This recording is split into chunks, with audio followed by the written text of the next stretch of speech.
What's going on, everybody? Instant Classic 8 here, once again, doing what I do as usual, pay-per-view reviews. Tonight we had WWE Unforgiven. Um, there will be a smile coming on my face. I'm pretty sure for you guys that saw the pay-per-view, you know what's up, but for you guys that didn't, I'll explain to you later. But first off, let's start with the basics. The pay-per-view, when I saw it on paper, I thought this was going to be a horrible pay-per-view.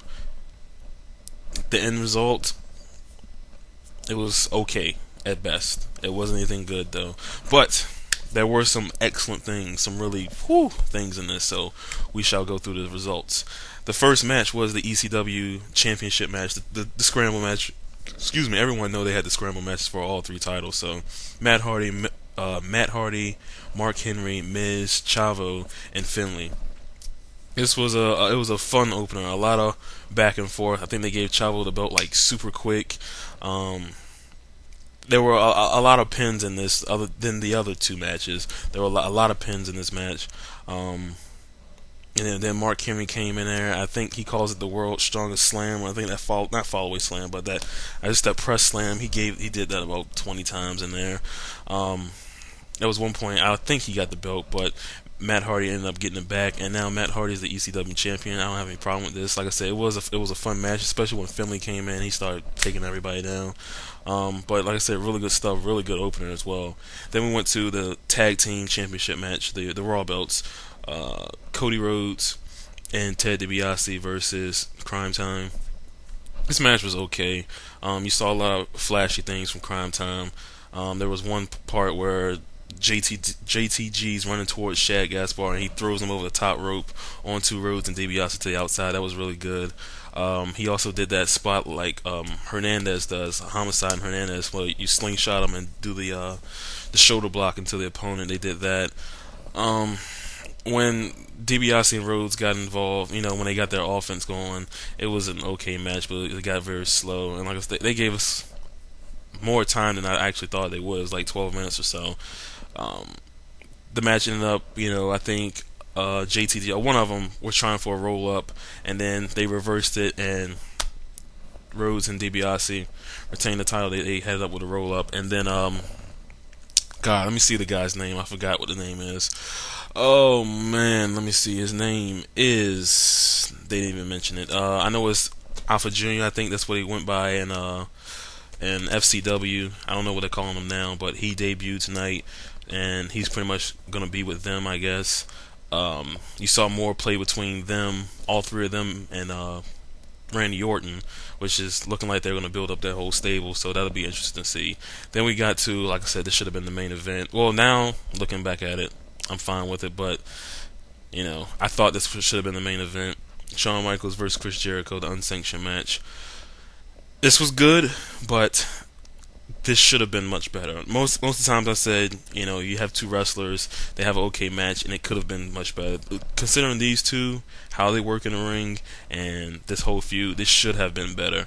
Like I said, it wasn't a bad match. Shawn Michaels was in control for most of the match.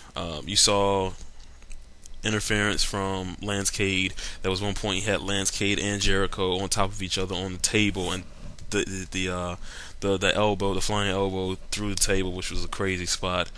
I believe the end came when, I'm not gonna say he choked him out, but I believe the referee just stopped the match because HBK was just going to town on Chris Jericho, and then after the match he kept doing it again. He cut a promo, I believe, and said, this wasn't even an end. I guess this was just the beginning. So hopefully we see another match between these two. Possibly at No Mercy, but maybe like Survivor Series or so. And then we went to the SmackDown WWE Championship Scramble match. Triple H, Brian Kendrick, MVP, Shelton Benjamin, and Jeff Hardy. It started off with Shelton Benjamin and Jeff Hardy. They were doing, it was kind of slow. And then they brought in Brian Kendrick. Brian Kendrick just started flying all over the place. He got a pin, I believe. I think he got a pin twice. I'm not sure, but I know he got a pin in there.